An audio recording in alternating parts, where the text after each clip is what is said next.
your stage. Yes, thank you. And thank you for the introduction earlier as well. I'm going to be talking about a project that we're going on 2 years of working on, looking at the direct-to-consumer pet genomics market and its potential impacts to human-animal bond. So to make sure we're all on the same page about what I mean by these direct-to-consumer genomic services, these services allow a consumer to purchase these tests without the need of a healthcare provider. And it usually involves an online transaction, but some stores are starting to offer these tests. The owner then collects a sample, much like you would do for yourself if you were to take the sample, which is typically a cheek swab. They mail it back to the company, and then within a certain time frame, they'll receive detailed results. To give some context to the background of this market as well, the Global Market Insights projects that the human sector alone will be worth $31.8 billion globally by 2027. But in the US alone, the direct-to-consumer market is valued at $340 million. And this is referring to companies like 23andMe and Ancestry.com. There's no industry insight data like there is for the human market, but recent news announcements that just came out this month, actually, it gives some indication to how popular this market is. Wisdom Panel, for example, just announced that they have over 3 million pets in their database. Last year at this time, it was 2 million pets. So turning the attention strictly to the companion animal market, these tests return just as much information as, say, if you were to do this for yourself, just some nuances in the language. So they do provide ancestry results, but when it comes to companion animals, this is referring to breed composition, pedigree up until great-grandparents, and some companies are actually starting to incorporate relative locators.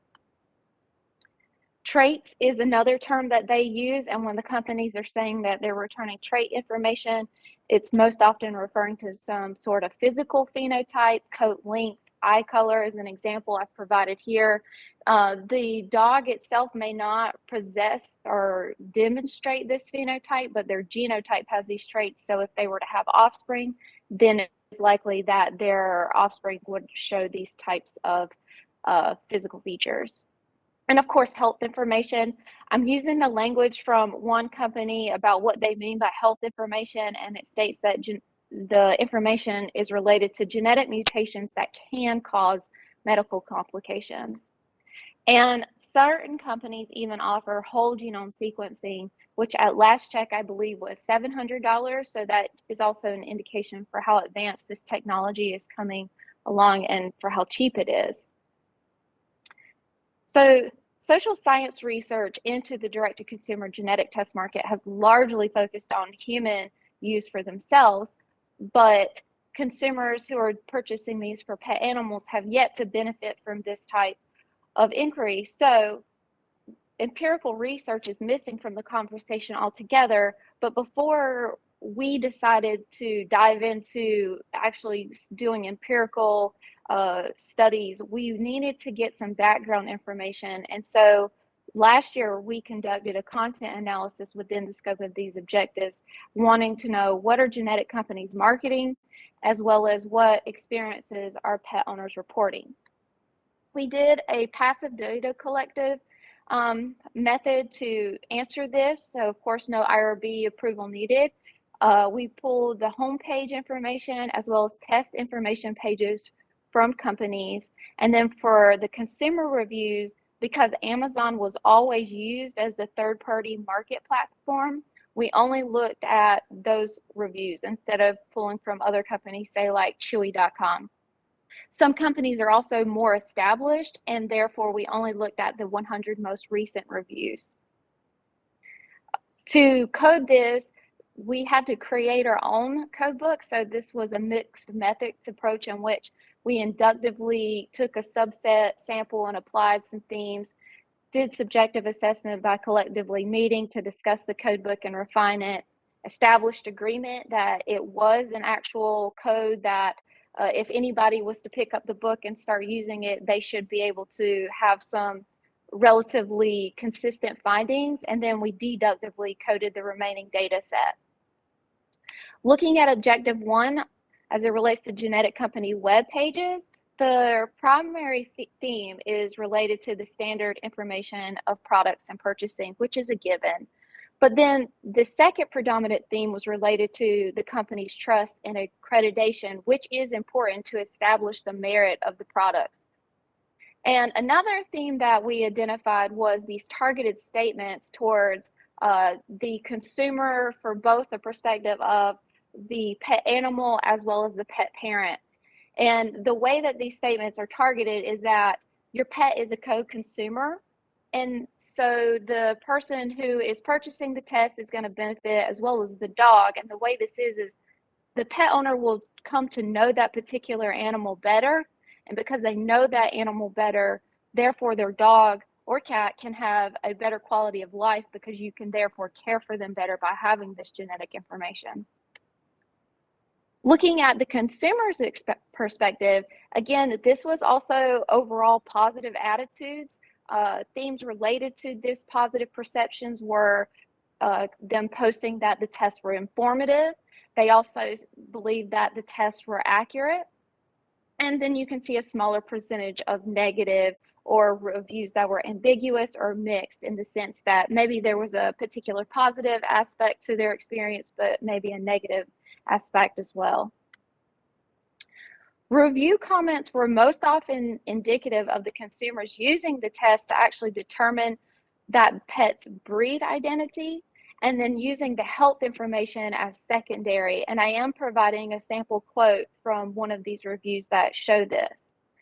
This is more interesting when it comes to what genetic companies were marketing, as we found that genetic companies, it was completely reversed. They are primarily promoting the health aspects of these tests, and then the breed component is something second. Now, this was not a predominant theme found, but we did pick up in these consumer reviews that were showing that people were having some sort of behavioral response to their dog or cat's test results. In the quote that I'm showing here, the response being shown is that they are talking about their dog's results with a veterinarian. So collectively considering these themes from the consumer's perspective, it led into a study that we recently completed in which we set out to answer these objectives. We want to know, why are these people pursuing these tests? What perceptions do they hold about that particular animal's test results? And then based on these two factors, how do they respond? So we collaborated with Wisdom Panel and sent the survey out to about 60,000 consumers.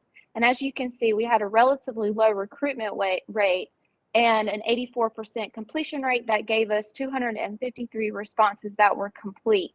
But I did incorporate all 301 participants into the data analysis up until they dropped out.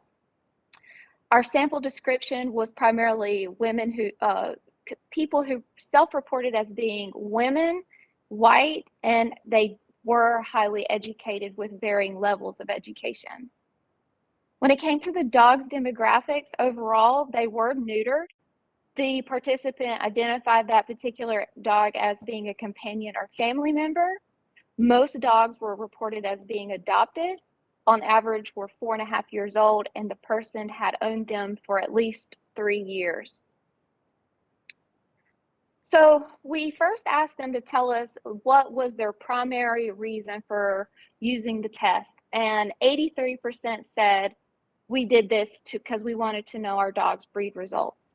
We also presented them with Likert scale items, and for example, for this one, 72% strongly agreed with the statement, "I did this to satisfy my curiosity about my dog's breed." 73% strongly agreed with the statement, "I did this to learn more about my dog's background because I have a limited information." When asking about their perceptions, we had information about these Likert scale items about the accuracy of the test, and we broke the accuracy levels by the type of test being returned. So when asked if they believe that their breed results were accurate for their dog, 52% strongly agreed and 28% agreed. And you see a similar pattern when we asked about the trait results that returned. Where it was interesting, though, is that we asked people what their perceptions of health results accuracy was, and it grouped around that they had no opinion about the accuracy of it.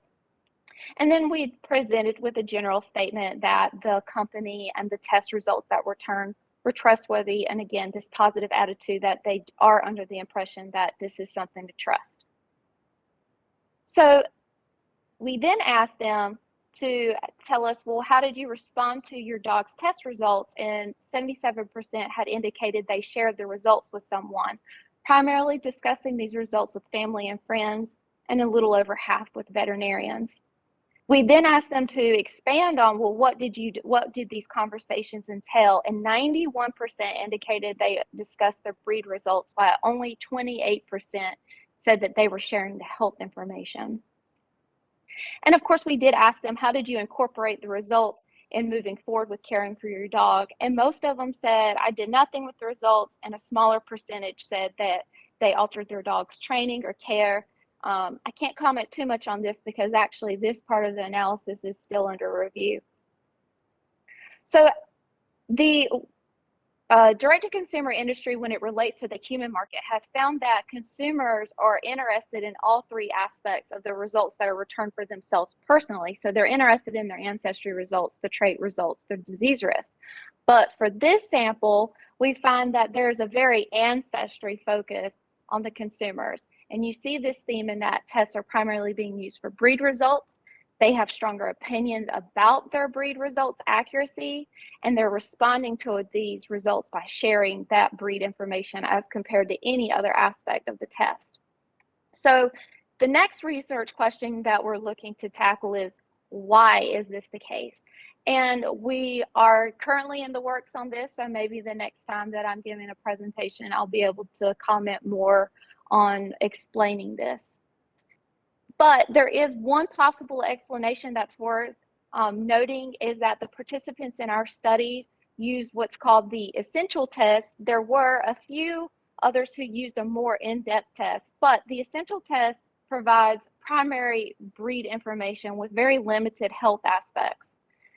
However, that first study that I discussed, we only looked at consumers that had used this premium test that reports the exact same information that the essential test does, but significantly more health information. And this is a quote that's pulled from the manuscript that we have written up and published in PLOS One about the content analysis, saying that direct-to-consumer companies are most frequently promoting the advantages of the test for health information, but consumers are primarily using the test for breed identification purposes. So again, it's still up in the air as to why this is the case when we looked at two different tests and saw the same theme of breed being the most important aspect. So in moving forward, the research question that I hope to tackle next is just this: why are consumers more focused on their dog's breed results? And we did consider this to be a pilot study, so we have learned from the methods, and we hope to move forward in improving those to stimulate higher participant rate as well as decrease the dropout rate. We also need to reach more than one consumer base, expand to other companies. We only have collaborated with Wisdom Paws, but I am actually in conversation now with Embark and Neogen about how we can do a similar collaborative relationship. And then, of course, we can't forget cats, because cats are always left out of these conversations, but cat owners can actually have these same tests done. And we also need to start considering other agencies. As I've mentioned, these tests return health information, so we need the perspective of veterinarians and how they perceive these tests to be, what experiences have they had in helping maybe a client discuss their pet's results. And then we also need to talk about the scientists behind the scenes at these companies who have a complete understanding of how this science works and how this technology is working. And with that, thank you all for listening and attending today. And I will give the floor back. Thank you, Nikki. Thank you, Nikki. Wonderful, and you're getting your virtual applause too. We have a question from Manaya, and then after that, we'll have still about 5 more minutes for general questions for any of our 3 presenters today, in which I had seen there were a couple questions posted earlier for Manny that we might start with. Manaya asks, so can you say anything yet why people care more about dog's breed, their dog's breed than possible health info? Will you ask veterinarians too?